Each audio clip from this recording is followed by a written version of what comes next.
मैं चाहूंगी कि थोड़ा सा हमारे नाजरीन को भी बताएं कि आपने कहा था कि जी जुलाई का जो महीना था उसमें उस हुकूमत ने जो कि जा चुकी है रिकॉर्ड कर्जे लिए तकरीबन $5 बिलियन। तो जरा इसका अगर बैकग्राउंड हमें बताएंगे कि जाते जाते क्या कमाल करके गई है ये पीडीएम की हुकूमत।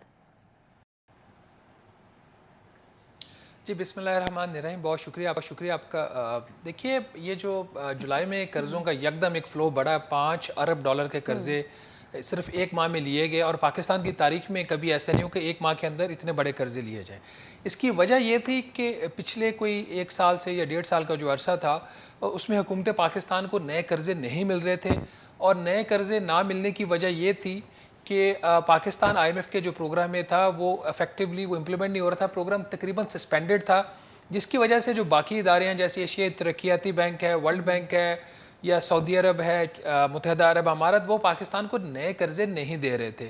तो 12 जुलाई को जब आईएमएफ का जो प्रोग्राम है पाकिस्तान का नया साइन हो गया, उसके बाद आपने देखा कि एक यकदम एक जो फ्लो आया है कर्जों का वो आया सामने। सऊदी अरब ने $2 अरब दिए, मुत्तहिदा अरब अमारात ने $1 अरब दिया, इसके अलावा आईएमएफ ने खुद $1.2 अरब रफली उन्होंने एक ट्रांच दी आपको।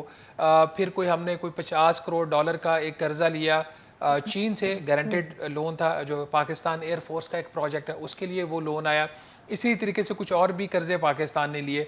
तो ये जो इतना बड़ा जो कर्जा आया एक महीने में, इसकी बुनियादी वजह ही यही थी कि ये वो पैसा था जो पाकिस्तान एक्सपेक्ट कर रहा था पिछले माली साल में, लेकिन पिछले माली साल में इसलिए नहीं मिल सका कि आईएमएफ का प्रोग्राम जो था वो इफेक्टिव नहीं था। अगर आपको इसको कंपेयर करें $5 अरब को जुलाई 2023 में जो आया है, इसको जुलाई 2022 में, तो वो तो हार्डली कोई $180 मिलियन या $18 करोड़ कर्जा हमें मिला था। अब ये क्यों कर्जा चाहिए था? अगेन आपको पता है कि हमारे जो गैर मुल्की ज़र मुबादला के ज़खायर थे एक स्टेज पे $3 अरब से भी नीचे गिर गए थे। तो इन कर्जों के आने के बाद वो जो रिजर्व्स थे स्टेट बैंक ऑफ पाकिस्तान को फिर $8 अरब क्रॉस किया, जिसकी वजह से एक रीजनेबल आपको लेवल मिला। तो वक्ती तौर पर एक स्टेबिलिटी जरूर आई, एक्सचेंज रेट भी थोड़ा सा मुस्तहकम हुआ, लेकिन वो वक्ती था। उसके बाद फिर आपने देखा एक दफ़ा फिर चीज़ें जो है वो ख़राब होना शुरू हो गई। अच्छा, लेकिन शहबाज ये बताएगा कि आपने आज भी जैसे जिक्र किया ट्विटर के ऊपर कि जी जो $1 है वो तकरीबन 300 तो क्रॉस कर चुका है। बहुत दिनों से ये लग रहा था कि क्रॉस करेगा और क्रॉस कर भी लिया। अब तकरीबन ये जो इंटरम सेटअप आया है इसमें आपने खुद भी कहा कि तकरीबन 10 से 12 रुपए का फ़र्क आया डॉलर के रेट में। तो उस गवर्नमेंट के जाते ही हमने देखा कि विद इन 2 वीक्स डॉलर बार बार ऊपर गया और रुपया बार बार नीचे आया।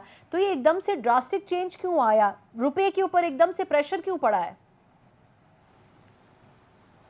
देखिए, बहुत सारे फैक्टर्स होते हैं जिसकी वजह से रुपए की कदर में कमी होती है, जिसमें सबसे बड़ा फैक्टर ये होता है कि जितनी मार्केट के अंदर डॉलर की डिमांड है उतना डॉलर अवेलेबल नहीं होता। अवेलेबल क्यों नहीं होता?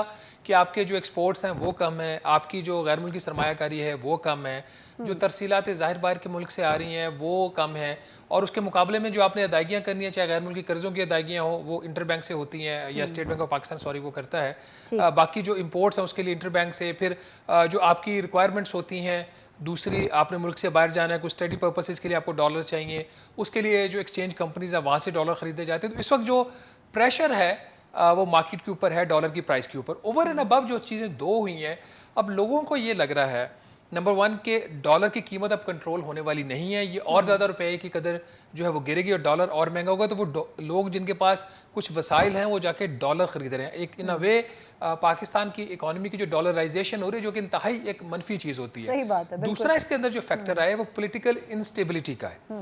एक जो गैर सियासी जो आपकी गैर यकीनी कैफियत है सियासी फ्रंट के ऊपर, वो बहुत ज़्यादा ग्लेयरिंगली सामने आई है। जो एक कैबिनेट भी अभी अपॉइंट हुई है इंटरम, उसके ऊपर भी एक मिक्स व्यू है। जो हमारी नई वज़ीर ख़जाना है डॉक्टर शमशाद अख्तर साहिबा, वो अभी तक अपनी बहुत इनिशियल स्टेज के ऊपर हैं, अपनी वो ब्रीफिंग्स ले रही हैं और अभी तक वो मीडिया के साथ कम्युनिकेट नहीं कर पाई। अभी तक वो पब्लिक में आके कोई स्टेटमेंट नहीं दी। वजारत ख़जाना मुकम्मल खामोश है। स्टेट बैंक ऑफ पाकिस्तान जो पिछले 1.5 साल से तकरीबन वही कर रहा था जो उसको वजारत ख़जाना कह रही थी, तो स्टेट बैंक ऑफ पाकिस्तान भी मुकम्मल खामोश है। तो एक वैक्यूम जो है ना खला पैदा हो गया मार्केट के अंदर।